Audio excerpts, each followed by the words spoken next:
فهنا لعيب نادي الزمالك اليد مكبره حجم الجسم. هل هنا في تعمد ولا لا؟ بص، طالما اليد في الوضع دوت احنا مش هنخش في نيته ونقول هو في تعمد ولا ما فيش. لكن اليد بالطريقه ديت ولعيب نادي الزمالك شايف الكرة جايه من عند زميله، بص على وش لعيب نادي الزمالك، اللاعب شايف الكرة. طيب هنا اليد لسه ما طلعتش لفوق، لما نشوف مع بعض ادي التكمله.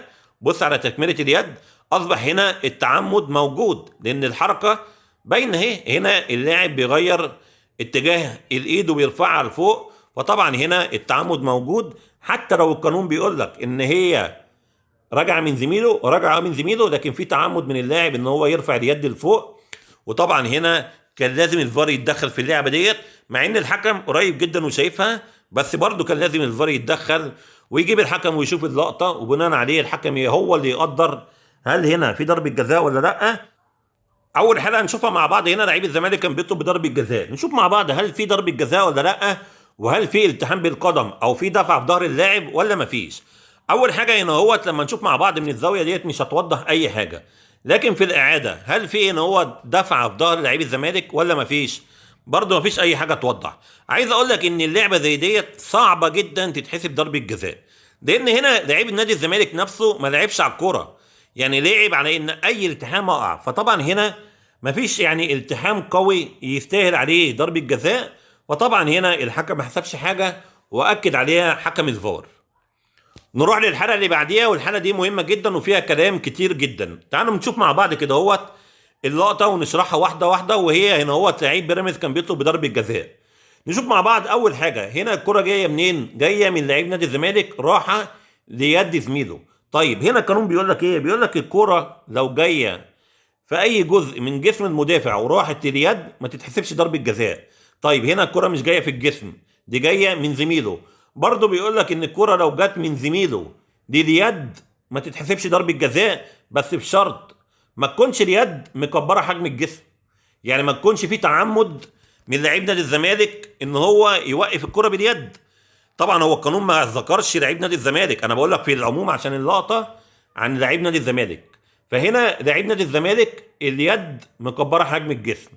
هل هنا في تعمد ولا لا؟ بص، طالما اليد في الوضع دوت احنا مش هنخش في نيته ونقول هو في تعمد ولا ما فيش. لكن اليد بالطريقه ديت ولعيب نادي الزمالك شايف الكرة جايه من عند زميله، بص على وش لعيب نادي الزمالك، اللاعب شايف الكرة. طيب هنا اليد لسه ما طلعتش لفوق، لما نشوف مع بعض ادي التكمله. بص على تكمله اليد، اصبح هنا التعمد موجود لان الحركه باينه اهي. هنا اللاعب بيغير اتجاه الايد وبيرفعها لفوق، فطبعا هنا التعمد موجود. حتى لو القانون بيقول لك ان هي راجعه من زميله، راجعه من زميله، لكن في تعمد من اللاعب ان هو يرفع اليد لفوق. وطبعا هنا كان لازم الفار يتدخل في اللعبه ديت، مع ان الحكم قريب جدا وشايفها، بس برضه كان لازم الفار يتدخل ويجيب الحكم ويشوف اللقطه، وبناء عليه الحكم هو اللي يقدر هل هنا في ضربه جزاء ولا لا. انا عن نفسي شايف ان في ضربه جزاء. نروح للحلقه اللي بعديها، هنا في تدخل بقوه من لعيب بيراميدز على قدم لعيب الزمالك، وهنا الحكم حسب المخالفه وادى اللاعب انذار، وقرار الحكم قرار صحيح. نروح للحلقه اللي بعديها، هنا خطأ على لعيب نادي الزمالك. هنشوف مع بعض، هنا هتلاقي فيه التحام بالقدم، وطبعا هنا الاتهام موجود وقرار الحكم قرار صحيح. نروح للحلقه اللي بعديها، هنا لعيب نادي الزمالك كان بيطلق خطأ. نروح للحلقه اللي بعديها، وهنا لعيب الزمالك كان بيطالب بخطأ على لعيب بيراميدز. هنشوف مع بعض، هنا هتلاقي لاعب بيراميدز قطع الكرة، طالما المدافع نجح ان هو يقطع الكرة فخلاص ما بيبقاش عليه مخالفه. طبعا هنا قرار الحكم قرار صحيح. نروح للحلقه اللي بعديها، هنا خطأ على لعيب بيراميدز. هنشوف مع بعض، هتلاقي فيه تدخل بقوه من لاعب بيراميدز على قدم لعيب الزمالك، وهنا الحكم حسب المخالفه وقرار الحكم قرار صحيح. نروح للحلقه اللي بعديها، هنا برضو خطأ على لعيب الزمالك. شوف مع بعض كده، هتلاقي لعيب الزمالك استخدم اليد ومنع لعيب بيراميدز ان هو يعدي. خلي بالك هنا لعيب بيراميدز لو عدى هيبقى انفراد بالجون، هي الكرة مترحله شويه بس هيبقى عنده فرصه ان هو يسجل هدف. هنا الحكم حسب المخالفه وادى لعيب الزمالك انذار، وقرار الحكم قرار صحيح. نروح للحلقه اللي بعديها، هنا خطأ على لعيب بيراميدز. هنشوف مع بعض، هتلاقي فيه تدخل بقوه من لاعب بيراميدز على قدم لعيب الزمالك، وهنا الحكم حسب المخالفه وادى اللاعب انذار، وبرضه هنا قرار الحكم قرار صحيح. نروح للحلقه اللي بعديها. هنا خطا على لعيب الزمالك. نشوف مع بعض كده. هتلاقي اللاعب بيستخدم اليد وفي دفعه من لاعبي الزمالك. يعني هنا الخطا موجود وقرار الحكم قرار صحيح. الغريبه ان لعيب الزمالك كان بيعترض بقوه في اللعبه ديت ان هو ما عملش حاجه، فطبعا هنا قرار الحكم قرار صحيح. نروح للحلقه اللي بعديها. هنا في تدخل بقوه من لعيب بيراميدز على لعيب نادي الزمالك. الكره دي لعيب الزمالك طلع بيها بره الملعب، فهنا طبعا الحكم ما حسبش مخالفه على لعيب بيراميدز. لعبه زي دي لو جوه الملعب لعيب بيراميدز هياخد مخالفه وياخد الانذار الثاني ويطرد. بس انا ما اعرفش بناء على ايه في قانون بيمنع ان اللاعب يضرب لعيب بره الملعب وما ياخدش انذار. يعني انا ما اعتقدش ان في قانون بيقول كده. كان المفروض الحكم يروح يدي لعيب بيراميدز انذار بسبب الضرب حتى لو مش هتحسب دي مخالفه. يعني لو مش هتحسب مخالفه على لعيب بيراميدز لعبه زي دي لازم يبقى معاه الانذار الثاني ولعيب بيراميدز يطرد. هنا طبعا الحكم ما حسبش حاجه بناء ان اللعبه بره الملعب.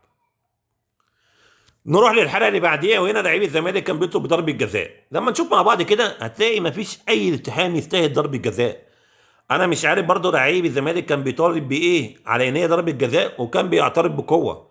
يعني كان بيطالب الحكم يروح يشوف الفار. لعبه زي دي ما فيهاش اي التحام. يعني لعيب الزمالك هنا هو اللي طالع في الهواء وهو اللي بيقع، ما فيش اي التحام معاه وما فيش اي ضربه جزاء قبل كده اتحسبت بنفس الطريقه.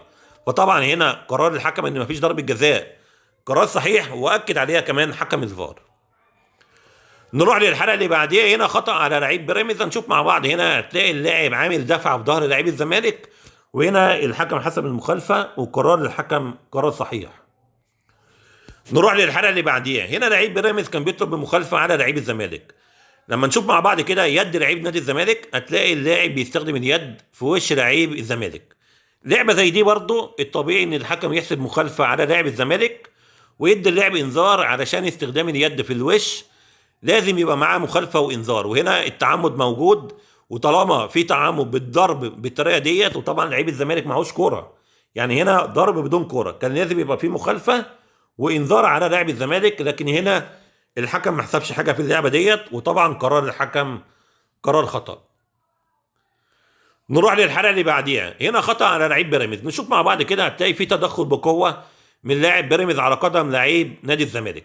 برضه لعبه زي ديت هنا الحكم حسب المخالفه وادى اللاعب انذار. برضه قرار الحكم هنا قرار صحيح. عايز اقول لك ان لو لعيب بيراميدز ما لمش القدم بالمستوى دوت كان ممكن الفار يتدخل، لان هنا في تدخل بقوه، مع ان انا شايف ان كان لازم برضه الفار يتدخل في اللعبه دي لان لعبه خطر جدا. كان ممكن يبقى في طرد على لعيب بيراميدز. دي كانت اهم الحالات التحكيميه في مباراه نادي الزمالك وفريق بيراميدز.